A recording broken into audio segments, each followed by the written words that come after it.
Kini, babak awal argumentasi hukum pengacara Partai Demokrat AHY, Hamdan Zulfa, dengan pengacara 4 anggota Partai Demokrat yang dipecat Profesor Yusril Iza Mahendra sudah dimulai. Dengan tegas dan santai, Profesor Yusril mengatakan tidak ada yang aneh-aneh dalam permohonan judicial review. Kok aneh sih? Justru sikap DPP Demokrat sendiri yang aneh. Yusril menohok pernyataan sahabatnya yang kini jadi pengacara kubu AHY. Seriuslah, kalau menangani perkara jangan santai dan rileks. Apabila Hamdan Zulfa tetap mempertahankan argumennya, maka dirinya bisa dieksepsi surat kuasanya yang telah diberikan Partai Demokrat tidak sah, katanya. Sebelumnya, pengacara DPP Partai Demokrat pimpinan AHY, Hamdan Zulfa menilai permohonan judicial review formil dan material yang diajukan 4 kader Partai Demokrat yang dipecat, permohonannya dianggap aneh. Keanehan itu terjadi karena pihak yang dijadikan termohon dalam judicial review, katanya justru Menkumham, bukan Partai Demokrat. Padahal, menurut Hamdan, pihak yang paling signifikan didengar keterangannya dalam uji formil dan material itu adalah pihak yang membuat peraturan itu. Karena itu, DPP Partai Demokrat kini mohon kepada Mahkamah Agung agar menjadi pihak terkait dalam perkara, karena mereka merasa sebagai pihak yang signifikan dimintai keterangan soal pembuatan AD/ART. Namun, argumen yang disampaikan Hamdan, menurut Yusril Iza Mahendra, aneh atau tidak anehnya permohonan itu tergantung kedalaman analisis pengacara yang ditunjuk Partai Demokrat. Kalau analisisnya sambil lalu tentu terlihat aneh. Tetapi kalau dianalisis dalam-dalam justru sebaliknya, tidak ada yang aneh. Yang aneh justru sikap DPP Demokrat sendiri.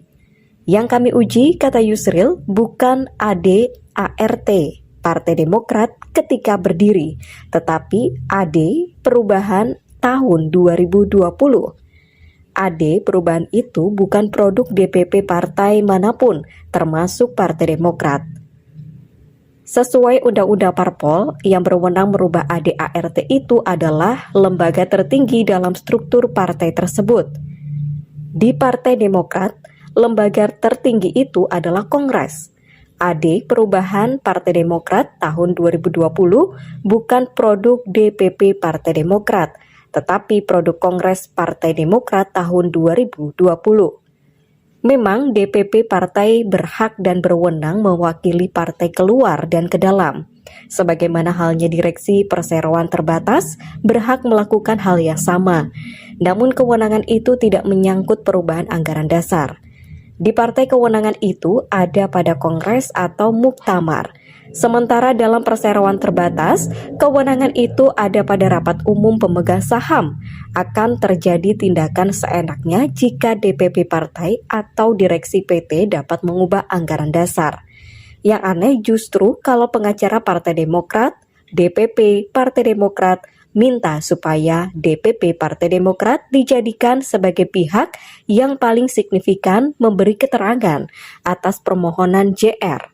Apalagi menyebut DPP Partai Demokrat sebagai pihak yang membuat AD Perubahan. DPP Partai Demokrat hanyalah pihak yang diberi amanat atau mandat oleh Kongres untuk mendaftarkan perubahan AD/ART ke Menkumham. Di partai manapun keadaannya sama.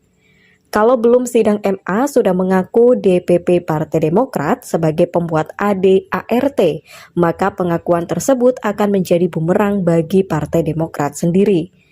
AD itu otomatis tidak sah karena dibuat oleh DPP Partai Demokrat sesuai pengakuan tersebut. Dalam persidangan MA nanti, surat kuasa yang diberikan DPP Partai Demokrat kepada Hamdan Zulfa bisa kami eksepsi sebagai surat kuasa yang tidak sah. Kuasa itu diberikan bukan oleh pihak yang membuat AD/ART. Keterangan yang diberikan bukan oleh pihak yang berwenang memberikan keterangan tidak lebih dari sekedar testimonium di audio yang tidak punya nilai pembuktian sama sekali. Tetapi kalau pengacara DPP Partai Demokrat mau mencobanya, silahkan saja.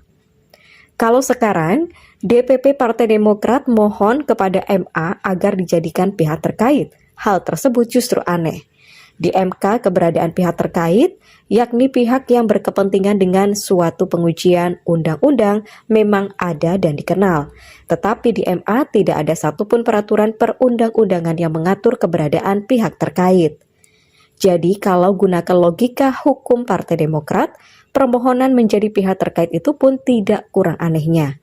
Lebih aneh lagi, Hamdan menyebut Partai Demokrat sebagai pihak pembuat AD. Kalau merasa sebagai pihak pembuat AD yang relevan untuk memberikan keterangan di MA, mengapa justru memposisikan diri sebagai pihak terkait?